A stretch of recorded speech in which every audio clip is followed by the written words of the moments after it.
Muchas gracias, muchísimas gracias y gracias a todas y a todos por el recibimiento. Vengo desde Ciudad de México para verlos y me da muchísimo gusto.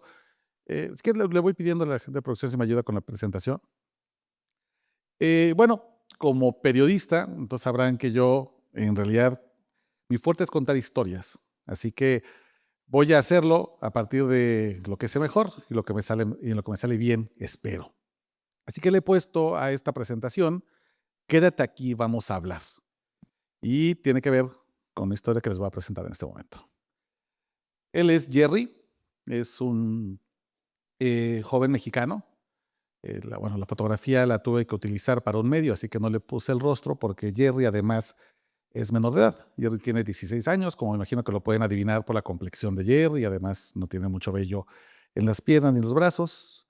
Él está en ese momento en la fotografía que le estoy tomando, eh, haciendo un cigarro de marihuana, está a punto de fumarlo. Ayer yo lo conocí en Guerrero. Guerrero está en el sur de México. Es un estado que se hizo mundialmente famoso por una tragedia que tal vez ustedes conocen, que fue la masacre de Ayotzinapa.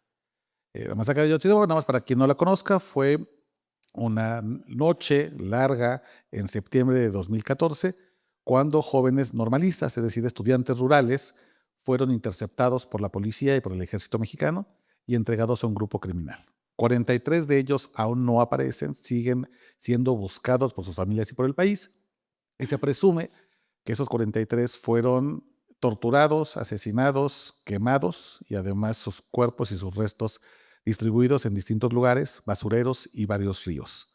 Fue una demostración del poder criminal en el 2014, que es un poder criminal que continúa hasta nuestras fechas en México, lamentablemente. La escuela rural de Ayotzinapa, que es una comunidad en Tixtla, está en el mismo lugar donde Jerry nació y creció. Entonces, en uno de estos viajes para Guerrero, para poder comprender mejor el nivel de penetración del grupo criminal, es que lo conozco, nos llevamos muy bien, me gusta mucho el fútbol como a mí, y entonces la verdad es que hicimos un muy buen clic, platicamos mucho tiempo, y Jerry, como mucha de la gente de Guerrero, consume marihuana desde muy joven, prácticamente desde los 8 años él comenzó a consumir marihuana. Esto no es mal visto necesariamente en Guerrero. Guerrero es un estado muy rico, tiene un clima cálido, tropical, muy parecido a los climas también de algunas zonas de aquí de Honduras, entonces la marihuana crece de manera silvestre. Decía que incluso aunque no queriendo, la zona iba a ser marihuanera.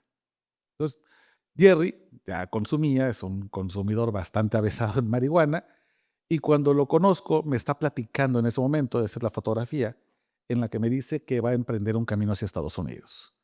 No hay condiciones para él para seguir viviendo en Guerrero, porque 2 semanas antes le notificó el Cártel Jalisco Nueva Generación, que si no se alineaba a la estructura criminal como sicario, iban entonces a asesinarlo. Ayer me dijo, tengo apenas unas horas para poder salir de mi país y tengo que buscar una ruta, la ruta que yo intente que sea la más segura posible. Y Jerry opta por una ruta, la ruta del Golfo, que se conoce como la ruta de los rompepiernas. Rompepiernas viene del nombre de un castigo que inflige el Cártel Jalisco Nueva Generación. Si tú no pagas a ellos para llegar desde el Golfo, digamos bordeando, no sé si conozcan, pero la parte de Veracruz, llegar por Tamaulipas, allá hacia Texas, entonces el Cártel Jalisco te va a romper las piernas con martillos y te dejará en algún desierto y morirás de sed o de hambre con las piernas rotas. La mayoría del castigo se termina cuando ha sido una fractura expuesta. El hueso se sale por completo. Y eso se hace con martillos. Entonces imagínense tener 16 años y estar solo y pensar, voy a irme solo por la ruta de los rompepiernas. Y Jerry calcula que ha ahorrado lo suficiente para poder pagar, que no le pase ese castigo, y entonces durará un camino de 3 días hasta la frontera norte. Y después intentará llegar por Texas hacia Estados Unidos. Podemos ir a la siguiente diapositiva. Entonces, bueno, ya que les he presentado a Jerry, la siguiente parte de la historia es el descubrimiento que hace Jerry cuando yo empiezo a monitorear su viaje como parte de una crónica que estoy realizando para el periódico en el que trabajo, y descubro, junto con él, que el país que me habían pintado las autoridades en México no existe como tal, que es una narrativa muy parecida a la que se encuentran en muchos países de América Latina. la negación de que el fentanilo es un problema temprano. Por ejemplo, a mí me habían dicho que México era un país únicamente de almacenamiento de precursores químicos. Es decir, que las fábricas que hacían precursores químicos, como ya explicó la doctora, que son fábricas en China, en India, en Bangladesh, enviaban la droga a través de barcos, llegaba a México y México únicamente la guardaba hasta encontrar condiciones idóneas para que las rutas pudieran estar liberadas y llegaran hacia Estados Unidos. Esto no es cierto.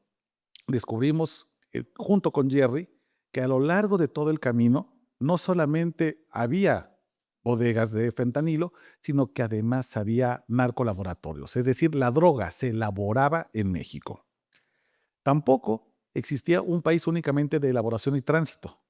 Jerry se encuentra con que muchos de los migrantes que estaban yendo hacia Estados Unidos consumen la droga, el fentanilo, como una manera de aliviar los dolores del camino. Muchos venían con lesiones, muchos venían con las piernas rotas, con los pies ampollados, con un hambre brutal. Y entonces el fentanilo se vuelve una de las ofertas que da el crimen organizado a los viajeros. Es una especie de commodity. Y de hecho, los cárteles empiezan a hacer paquetes para los migrantes indocumentados. ¿Quieres viajar en camión? Te cuesta tanto. Pero ¿quieres el camión con aire acondicionado? Cuesta tanto. Ah, camión con aire acondicionado y fentanilo para aguantar el hambre. Eso cuesta tanto. Va paqueteado todo este asunto. Y cuando Jerry descubre que el fentanilo es una droga de uso extremadamente común, pero que nunca la había visto en las noticias, o que más bien en las noticias se decía que era un problema exclusivo de los consumidores de Estados Unidos, de Los Ángeles, de Texas, de Nuevo México, de Arizona, pero no de México, es que entonces él empieza a identificar que se trata de un consumo de los más olvidados. Esta no es una droga de ricos, esta no es la cocaína, por ejemplo, que llegó a ser la droga predilecta en Miami, ¿no? Estas series como Miami Vice, donde veíamos que era una droga de élite. Tampoco es una droga de la gente que quiere recrearse, no es la metanfetamina que vemos, por ejemplo, en los centros nocturnos de Europa, o que vemos, por ejemplo, en Oceanía, ¿no? En Nueva Zelanda, donde los raves se llenan de chicos que están divirtiéndose. Esta es una droga de los olvidados, de la gente más marginada, de la gente a la que además el Estado ya les falló. No les dio casa, no les dio educación, no les dio condiciones de seguridad, los expulsó de sus comunidades. Y además, el olvido los llevó a un consumo tremendamente problemático, porque además, y esta es una cualidad del fentanilo, es que no hay consumidores de fentanilo que lo hagan a propósito. La conciencia de que se trata de una droga altamente letal hace que la gente lo rechace de manera primaria, pero el dealer se aprovecha de eso. El dealer le dice, ¿sabes qué? Te voy a dar cocaína y la disfraza de una droga buena que pega mucho y le pone fentanilo, algunas dosis, para que haya un enganche primario. Y eso se da cuenta Jerry. Jerry dice, a mí lo primero que me ofrecieron fue heroína y yo ya no podía caminar más, estaba agotado. Pero cuando empecé a utilizar la droga dije, qué buena está. Oye, mi dealer es maravilloso. Tenía fentanilo, pero era una droga para olvidar. Era una droga que sobre todo se alimentaba del dolor. Era un dolor físico para Jerry, eran los pies cansados, las piernas agotadas, los brazos exhaustos, pero también era la conciencia del dolor emocional. Dejó atrás a su novia, dejó atrás a su mamá, su padre lo había abandonado. Tampoco iba a tener posibilidades de volver a la escuela. ¿Dónde iba a matricularse si ni siquiera sabía a qué parte de Estados Unidos iba a llegar? Les digo que cuando pensemos también en fentanilo, pensemos no solamente en la droga o en la sustancia, en el polvo o en el líquido, pensemos el perfil, a quién se le falla cuando el fentanilo y los químicos precursores comienzan a extenderse por el país. Y una de las cosas que se da cuenta Jerry es que cuando el crimen organizado busca en los migrantes su principal cliente, su principal consumidor, lo que está buscando es alguien que no puede detenerse en el camino. El migrante, por su cualidad de viajero, es incapaz de parar, tiene prisa por llegar a su destino. Y eso hace que, por ejemplo, ninguna clínica de tratamiento de adicciones le pueda ser atractiva. Él va en camino. Y entonces en algún momento el dinero se le va a acabar. Y los consumidores, muchas veces, cuando se les acabó el dinero, o les queda solamente un poco para poder garantizar el siguiente pago de la extorsión, que no acaben que les van a romper las piernas con martillos, tiene que ser subsidiado su consumo. Es decir, es parte del salario que le paga el crimen organizado una vez dentro de la estructura del Cártel Jalisco Nueva Generación. Y digo Cártel Jalisco Nueva Generación, pero puedo decir Cártel de Sinaloa, Cártel de los Zetas, Cártel del Noreste, Cártel del Golfo, la Unión de Tepito, la Nueva Familia Michoacana o Cárteles Unidos, que son los 8 grandes grupos criminales en mi país. No puedes seguir pagándole, no importa, mata a alguien y te pago. No puedes seguir consumiendo gratis, no importa, secuestra a él. Oye, no puedes seguir consumiendo, no importa, ya supiste lo que es matar, entonces le vas a enseñar a ese niño de 8 años cómo se tiene que matar. Ese es el otro precio del fentanilo de los precursores químicos. Y entonces, cuando voy siguiendo el camino de Jerry, que pensó ingenuamente que solamente iba a estar en tránsito 3 días, a los 8 días me escribe: están matando gente, Oscar. Hay mucho muerto por aquí. Vamos a la siguiente, por favor. Quiero que vean esta noticia, que es de mi país, y ahora les explico un poco por qué se los quiero poner, y que vean los efectos sociales que tiene esta dinámica criminal asociada a las drogas sintéticas y a los precursores, y decide matar fentanilo. Mientras en Irapuato subió a 27 el número de internos muertos tras el ataque del miércoles en el centro de rehabilitación. Hoy sepultaron sus cuerpos y aunque el gobierno del estado ha iniciado la repartición de apoyos a las familias, no se ha dado a conocer un solo avance de las investigaciones.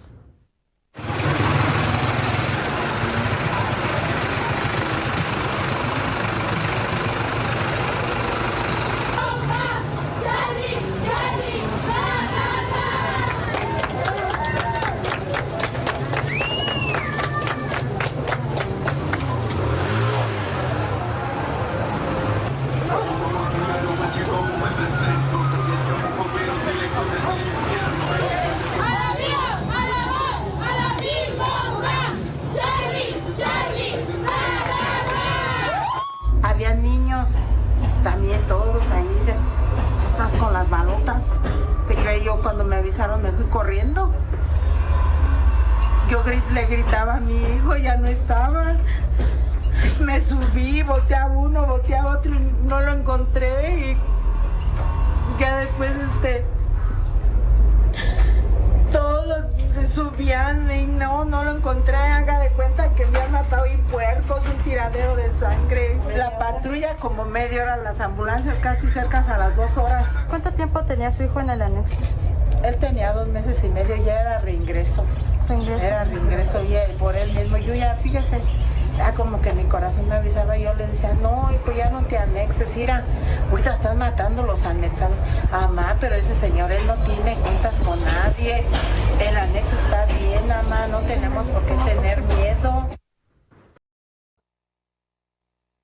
Charlie, el hijo de esta señora, fue una víctima de una de las masacres, de las muchas que hay lamentablemente en mi país, asociadas a los anexos. No sé si aquí también en Honduras se entiende anexo, ¿no, verdad? El anexo es un centro de rehabilitación informal. En México, como probablemente también sucede aquí en Honduras, el tratamiento de las adicciones depende de 2 extremos que difícilmente son accesibles para la mayoría de las personas. El primero son las clínicas de gobierno, que suelen estar muy rebasadas o que no están preparadas para hacer una contención por días. La mayoría se trata de consultas externas. No hay refugio donde una persona puede pasar 60 días para curarse o tratar de levantarse de una adicción.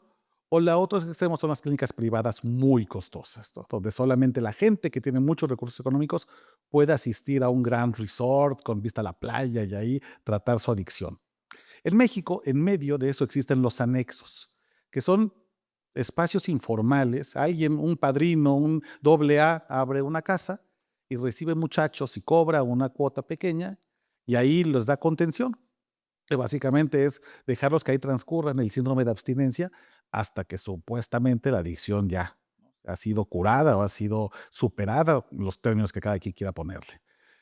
En México, lamentablemente, los anexos, estos centros de rehabilitación informales, son objetos del crimen organizado y ha sido un fenómeno asociado en México al tema del fentanilo. Cuando Jerry va caminando, va avanzando sobre México y va buscando cómo evadir a los rompepiernas, se da cuenta que muchos de sus compañeros viajeros que ya desarrollaron una adicción al fentanilo, porque además la desarrollan en días, Esto no tarda años ni meses. Deciden que quieren buscar una solución, que no quieren llegar a Estados Unidos donde tal vez ya los espera su familia o donde planean una vida productiva en algún campo agrícola. No pueden hacerlo si están enganchados a la droga. Entonces buscan tenerse dentro de los anexos y en los anexos encuentran la muerte. Es otro fenómeno indeseado que lamentablemente sucede en los países donde hay un consumo problemático de fentanilo. Los anexos se vuelven lugares objetivos del crimen organizado porque a los adictos entonces se les obliga a vender el fentanilo. Las personas que están en tratamiento o incluso como ellos son quienes conocen quiénes venden el fentanilo, entonces llega el crimen organizado y les obliga a que les diga dónde está el vendedor de droga que es del grupo contrario para asesinarlo. Son fuentes de información, son fuentes de consumo. Y cuando no dicen dónde está el dealer que les suministra el fentanilo, que es del cártel contrario, o no se niegan simplemente a participar en la cadena de violencia, son asesinados. Jerry entonces sigue avanzando, avanza, va ya sobre Veracruz, una zona que antes estuvo dominado por otro grupo criminal que tal vez ubican, que se llaman los Zetas, que ya no existen, por cierto, y encuentra las razones de por qué el fentanilo se ha vuelto la gran droga que ha cambiado los mundos narcóticos. El primero es que evidentemente se trata de un nuevo poder.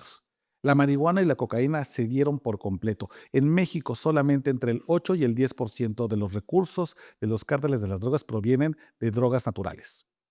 La gran mayoría de drogas sintéticas. Son baratas, son fáciles de transportar, son rápidas y además se pueden vender mucho más caras que un cigarro de marihuana. Y el kilometraje cuenta. Recuerden, el valor de la droga tiene que ver con el kilometraje. Entre más haya recorrido el mundo, más cuesta. ¿Cuánto cuesta, por ejemplo, un gramo de cocaína en Bolivia? Vamos a ponerle números simples. Vamos a suponer que cuesta $100. Para cuando llegó a Honduras, ya cuesta 150. Llega a México, ya vale 200. Y en Estados Unidos ya vale 300. La droga tiene kilometraje incluido. Y entre más kilometraje, mejor se puede vender. Las drogas químicas como el fentanilo, su kilometraje inicia en China muchas veces. Ya llegó con 14,000 kilómetros de recorrido a Centroamérica. Ya eso lo hace un producto que no existe en ningún otro lado del mundo. No hay ningún producto que inicie con 14,000 kilómetros de ventaja en una cadena productiva. No el iPhone, no la computadora, no nada. Ningún producto en el mundo tiene esta ventaja competitiva en ningún mercado legal o ilegal. ¿Qué ha creado? Bueno, estructuras millonarias, capos acaudalados, estructuras criminales que tienen la capacidad de poner sobornos que ya no se miden en cientos, sino en miles de dólares, y además instrumentos con los cuales pueden comprar el mejor armamento posible. Un armamento que a veces, dependiendo del estado y el país, supera al que tienen los propios ejércitos o policías estatales. Estamos hablando de armamentos como Barrett 50, el calibre que es capaz de perforar los blindajes más poderosos que se han construido por el hombre. Minas antipersonales, drones explosivos que antes eran utilizados únicamente para la supervisión de territorio, hoy lanzan bombas desde el aire. Zonas antidrones con tecnología china. Esa es la realidad de mi país y es la realidad del suyo si ustedes no ponen atención a romper las cadenas del fentanilo. Y entonces recibo otro mensaje de Jerry. Hay mucha gente del cártel Jalisco. Vamos al siguiente, por favor. Seguramente, o espero que hayan visto las noticias a partir del domingo en la mañana, es el hombre que está en el círculo, es Nemesio Oseguera Cervantes, el Mencho. Y seguramente ustedes piensan que el narcotraficante más poderoso de México es Joaquín El Chapo Guzmán. Pero la verdad es que Joaquín El Chapo Guzmán es un niño de pecho comprado con el Mencho. Lo que pasa es que el Mencho se cuidó mucho de no ser un criminal visible. De hecho, esa imagen es la que van a ver en todos lados porque no tenemos otra fotografía del Mencho. Incluso ahora que las autoridades nos aseguran que está muerto, abatido por el ejército mexicano, no hay fotografía del cadáver. De ese tamaño es el perfil bajo del Mencho. Mientras el Chapo Guzmán se paseaba, se iba a los restaurantes, se iba a comer. Incluso se acuerdan de una entrevista a Rolling Stone, siendo un hombre de los más buscados, diciendo que saludaba actriz Kate del Castillo y buscó que el actor Sean Penn de Hollywood le hiciera una película. Por eso conocemos mucho al Chapo, porque era un hombre que le gustaban las cámaras, disfrutaba de la visibilidad, pero el Mencho no. Y el Mencho, gracias al negocio del fentanilo, logró ser el criminal más poderoso del mundo. Les voy a dar 4 datos que ejemplifican el poder que tiene el Mencho y que obtuvo de las drogas sintéticas. La DEA calcula su fortuna personal, no del grupo criminal, solamente de él, en $1,000 millones. La DEA calcula además que su grupo criminal, el Cártel Jalisco Nueva Generación, tiene presencia en 60 países del mundo. 60 países. Esto incluye lugares tan lejanos a México como Nueva Zelanda, en lugares donde es un país hiper rico, hiper seguro. Ahí hay Cártel Jalisco Nueva Generación. Piensen en Osama Bin Laden, el mayor terrorista que ha dado el mundo. Y Osama Bin Laden nunca llegó a tener poder como líder de Al Qaeda en más de 10 países de Medio Oriente. El Mencho, 6 veces más. El Chapo Guzmán siempre quiso conquistar a Estados Unidos. Nunca lo logró. El Mencho tiene presencia en 50 de los 50 estados de la Unión Americana, hasta en Hawái. Y en México, que tiene 32 entidades federativas, 32 estados, el Cártel Jalisco tiene presencia en 32 de 32. Busquen ustedes un perfil similar en una mafia italiana, en la yakuza, en la mafia albanesa, en los capos colombianos, en las triadas chinas. No hay ninguno, absolutamente nadie. Es un hombre que con su muerte logró el mapa que están viendo en las pantallas. Ese es mi país, 4 horas después de que se anunció su muerte. Cada uno de esos puntos rojos significó que el cártel salió a vengar su muerte. Y lo hizo con bloqueos, incendios de comercios, rodeando instalaciones militares, amenazando con que iban a cortar las cabezas de los hijos de los militares que salían a jugar ese día. Población civil y además que iban a tomar aeropuertos con aviones de pasajeros. De ese nivel estamos hablando. En el fondo, no estamos hablando únicamente de un capo. Estamos hablando de una estructura criminal que se nutrió del fentanilo para crear este tipo de monstruos. A él no lo hizo la marihuana. A él no lo hizo la extorsión. A él lo hizo las drogas sintéticas. El hecho de descubrir que él estaba en un estado como Jalisco, que se encuentra en el occidente de mi país, y que tenía salida hacia China, donde estaban los precursores químicos. Si Honduras, si Centroamérica no empieza a discutir cómo frenar el fentanilo y otras drogas sintéticas, estos son los tipos de creaciones que se pueden enfrentar. Y no lo digo desde la suposición, y no lo digo desde la alerta, ni desde la fantasía. Esto nos pasó el domingo en la mañana. Y creo que todos, o al menos la mayoría, vio las imágenes de mi país. Eso es lo que estamos hablando. La viabilidad de un Estado. Un país que funcione como país y no como funeraria. Luego la siguiente, por favor. Ahora, ¿por qué nos debería preocupar Honduras? ¿Qué condiciones hay en este país que nos hace pensar que es pertinente estar sentados aquí? Porque todo el mundo podría estar ahorita desayunando en su casa, le puede estar pasando muy a gusto, pero hay una cita que nos convoca a esta discusión urgente. Ahora, el 70% de la droga en el mundo se mueve por rutas marítimas. Son las mejores rutas porque son las menos vigiladas. Las aguas internacionales no cuentan con una supervisión. Así que los países que tienen 2 costas siempre son los más apetecidos por el crimen organizado. Y México, como Honduras, tiene la bendición, pero la maldición, de tener costa en Pacífico y en Caribe. En Pacífico te conectas con Asia y con Norteamérica. Asia como el lugar de los precursores químicos y Norteamérica como hoy el mayor mercado de consumo de drogas en el mundo. Pero el Caribe te conecta con África, que de acuerdo con la ONU, en el 2030 va a ser el continente más poblado y de mayor consumo de drogas ilícitas en todo el mundo. Es un mercado extremadamente apetecible. Si el Mencho fuera Jeff Bezos, ya hubiera conquistado, junto con Amazon, África. Y luego tienes Europa, que tiene uno de los países con mayores ingresos per cápita en el mundo, y entonces les puedes vender una pastilla de metanfetamina en $100. Es otro mercado bastante bastante querido por el crimen organizado. Y Honduras tiene, con sus 18 millones de habitantes, ¿cuántos tiene Honduras? 19 más o menos. ¿A 9? Ah, bueno, ahí está. Zonas costeras que no están densamente pobladas. Lugares donde recala la droga, donde no hay tanta población y entonces el Estado no tiene incentivos para desplegar ahí policía o militares. Y esto sucede en todo el mundo. Donde hay poca gente, pues ¿para qué le invierto en patrullajes disuasivos o en cámaras de vigilancia? Son lugares donde el Estado usualmente se encuentra ausente. Luego tienes los bajos salarios de las policías locales, que es otra realidad que compartimos con México, donde grupos criminales fácilmente pueden llegar a sobornar a un policía o incluso en las aduanas, porque las aduanas tienen además un componente muy relevante. Mientras a los policías y a los militares para corromperlos se les exige hacer algo, en las aduanas basta no hacer algo.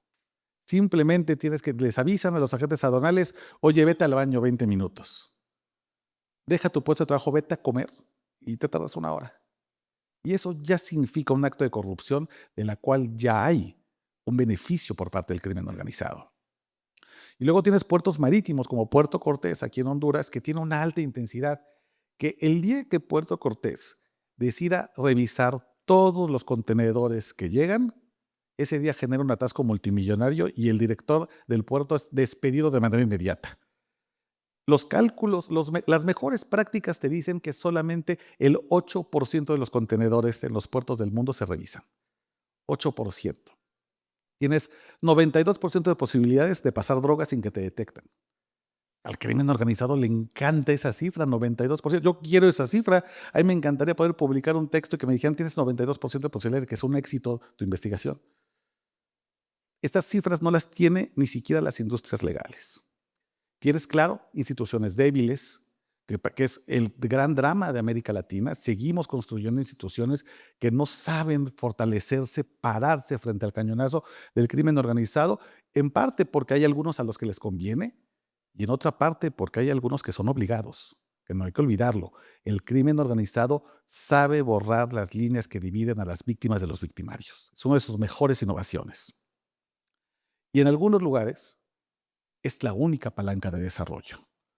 Porque tendemos a pensar el crimen organizado o la gente que trae los precursores de fentanilo o que se beneficia de las drogas químicas y sintéticas únicamente como el hombre que trae la pistola o la bomba y que trae el parche y la pata de palo y la cicatriz en el rostro. Pero no hay que olvidar que detrás de este negocio, por el nivel, el volumen de dinero, hay empresas, hay banqueros, hay políticos que con ese dinero van a dar una apariencia de financiamiento de desarrollo. Y de pronto en estas zonas donde llega el fentanilo, donde llegan precursores químicos, vamos a ver, ya llegó un nuevo hotel, ya llegó un nuevo fraccionamiento, ya llegó un parque industrial, sin reconocer que esa palanca de desarrollo viene sostenida sobre sangre. Y entonces, cuando Jerry me va contando, dentro de las conversaciones, como a los 15 días ya, describe, esto un día se va a poner feo. La realidad es que México es un reflejo del futuro inmediato de Honduras.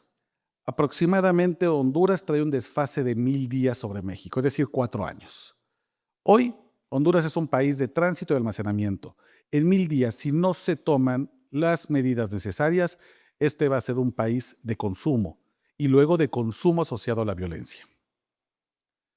Es decir, el consumo que no solamente genera personas dependientes de las drogas, la pérdida de una población económicamente activa, sino después gente que para mantener su dependencia va a cometer actos delictivos que ponen en peligro la vida de todos y cada uno de ustedes. Así que la realidad es que tienen 4 años para prepararse. La pregunta no es si el fentanilo va a ser una realidad en Honduras.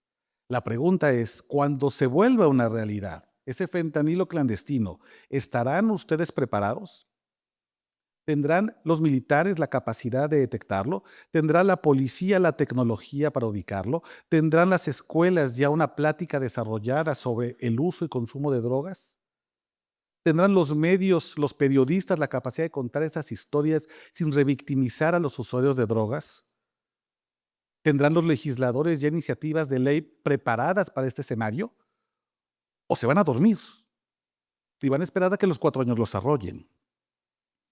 Yo creo que hay en este momento discusiones urgentes, crear leyes que reconozcan esta realidad compleja, no un futuro en el cual no va a haber fentanilo, porque entonces Honduras va a ser el único país de América Latina sin fentanilo. No, yo no me explicaría cómo lo habrán logrado una cosa de este tamaño.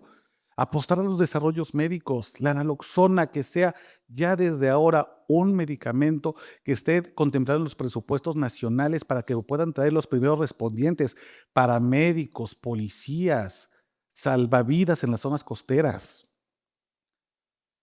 Tiras de detección de fentanilo, perdón, la idea de decirle hoy no a las drogas porque no a las drogas es una política prohibicionista que ha probado una y otra vez su fracaso.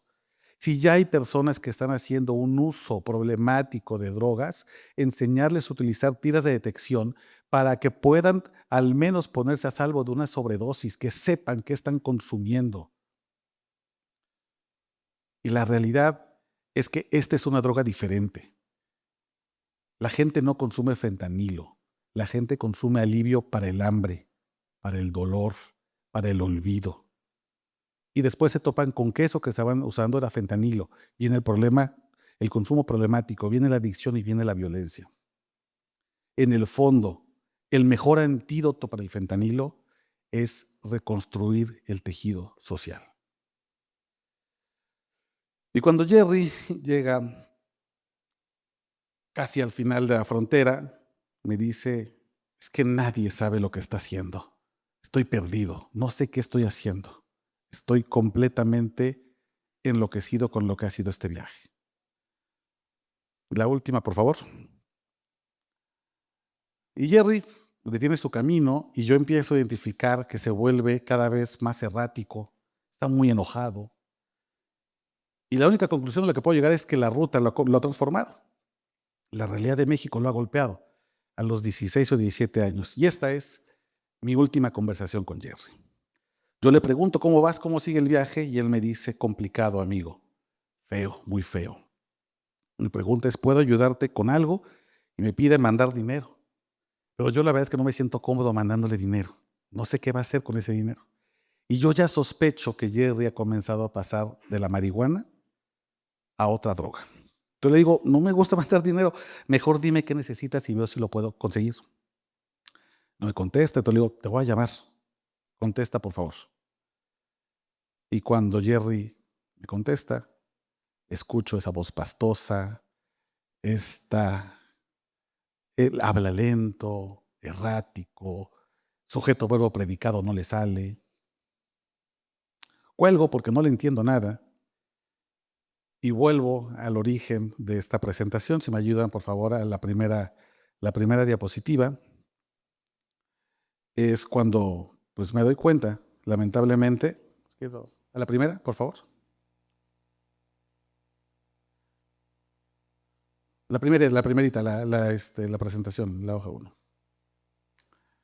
Que Jerry está con esa. Gracias. Entonces me doy cuenta que Jerry ya es un usuario de fentanilo. Todas las sospechas me apuntan hacia allá. Y entonces, a la llamada siguiente que tengo con él, lo primero que me dice es, quédate aquí, vamos a hablar. Y es cuando me cuenta que efectivamente ya estaba enganchado al fentanilo. Así que les agradezco mucho y yo les digo gracias por quedarse aquí. Vamos a hablar. Muchas gracias.